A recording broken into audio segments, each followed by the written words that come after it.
అదే RTV app వార్తల్ని క్షణాల్లో చదివే అవకాశం ఉంటుంది. ఒక న్యూస్ పేపర్, ఒక టెలివిజన్ ఛానల్ మీ చేతుల్లో ఎప్పుడూ ఉంటాయి.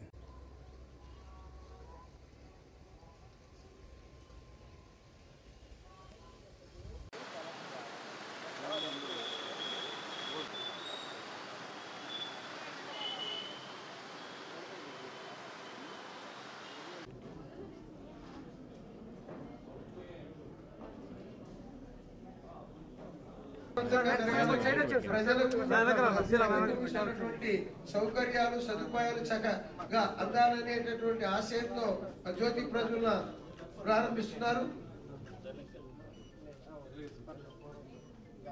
మన రాష్ట్ర ముఖ్యమంత్రి వర్యులు గౌరవనీయులు పెద్దలు శ్రీ నారా చంద్రబాబు నాయుడు గారు ఎన్నో వినూతన ఈ కార్డు పాలపర్తి నాగేంద్రం గారు వాళ్ళది దారావారితో షాప్ నంబర్ 32. ఆ కార్డు స్కాన్ చేస్తే వాళ్ళ డేటాలో చూసుకుంటే ఆవిడ ఈ నెలలో 5వ తేదీ అక్టోబర్ 5వ తేదీన బయోమెట్రిక్ ఏలు ముద్ర వేసి తీసుకున్నారు. 15 కేజీల రైస్, 1 కేజీ చక్కెర తీసుకున్నారు. అదేవిధంగా పోయిన నెలలో కూడా తీసుకున్నారు. అది మొత్తం కూడా స్కాన్ చేస్తే మీరు తీసుకున్నది లేదు, ఏ షాప్ లో తీసుకున్న వివరాలు ఇందులో వస్తాయి.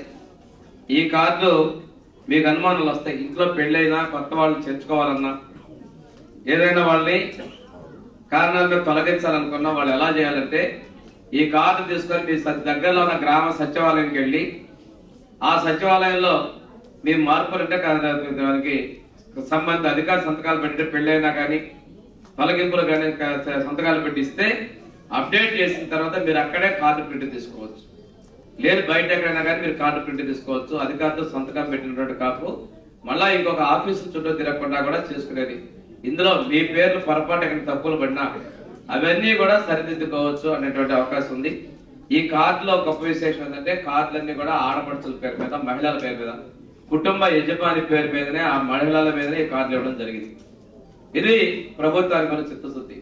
ఒకసారి చరిత్రలు తీసుకుంటే అన్న ఎన్టీ రామారావు గారు ఆడవాళ్ళకి ఆస్తి హక్కు ఇవ్వడం దగ్గర నుంచి, అదే విధంగా ఇంటి పట్టాలు ఇల్లు విషయాల్లో చంద్రబాబు నాయుడు గారు ఆడవాళ్ళ పేరు మీదనే ఇల్లు ఇవ్వటం, ఈ రోజు ఈ కార్డులు కూడా మహిళల పేరు మీదనే ఇవ్వటం అనేది కూడా మా ప్రభుత్వం ఆడబిడ్డల మీద ఉన్నటువంటి ఒక ప్రాధాన్యత, గౌరవానికి నిదర్శనం తెలియజేసుకుంటూ ఇందులో ఈరోజు మనం తీసుకుంటే 20,382 కొత్త రేషన్ కార్డులు ఇచ్చాం మన జిల్లాలో.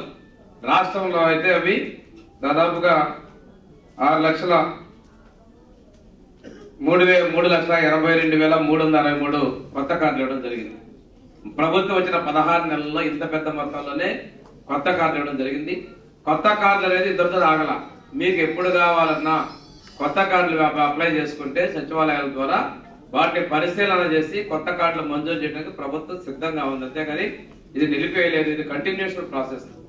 ఈ విధంగా స్మార్ట్ కార్డ్ డిజైన్ లో కృషి చేసినటువంటి గౌరవ ముఖ్యమంత్రి చంద్రబాబు నాయుడు గారికి, అదేవిధంగా పౌర సరఫరాల శాఖ మంత్రి మనోహర్ గారు, ఈ ఐటీ సాంకేతిక ద్వారా ఇచ్చినటువంటి లోకేష్ గారు కూడా మరి చిత్తశుద్ధిని మనం గమనించుకోవాలి. ప్రభుత్వ ప్రోత్సాహాలు ఎక్కడా కూడా అది దుర్వినియోగం కావకూడదు. వీటన్నిటి విషయాల్లో పూర్తి సహాయ సహకారాలకి ఉప ముఖ్యమంత్రి గారు పవన్ కళ్యాణ్ గారు అందరూ ఎన్డీఏ భాగస్వాములు అందరం కలిసి తీసుకురావడం జరిగింది. ఒక విషయం చేయాలంటే ఈ ప్రతి ఒక్కరికి ఆహార భద్రత విషయంలో కేంద్ర ప్రభుత్వం మోడీ గారు ఇచ్చినటువంటి వారి యొక్క సహాయ సహకారాలు కూడా మనం గుర్తు చేసుకోవాల్సిన అవసరం ఉంది. ఈ కార్డు విషయంలో మనం ఒకసారి తీసుకుంటే ఇంతకు ముందు ఒక ఆటోలో వచ్చేవాళ్ళు, ఆటో కోసం మేము కూడా చూసాం. ఆ ఆటో వచ్చేంత వరకు రాత్రి పనులన్నీ నీళ్లు పడుకునే వాళ్ళు, నీళ్లు కావచ్చు, వంట నిలబడేవాళ్ళు రోడ్డు మీద.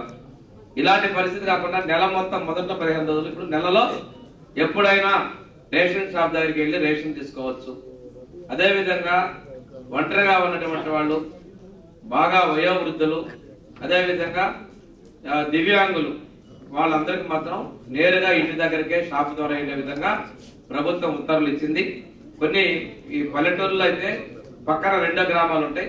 ఆ గ్రామాలకి, చిన్న గ్రామాల్లో కూడా రేషన్ షాప్ వాళ్ళు వెళ్లి సరుకు అక్కడే దించి ఇచ్చిరమ్మనేది కూడా ప్రభుత్వం ఉత్తర్వులు ఇచ్చింది.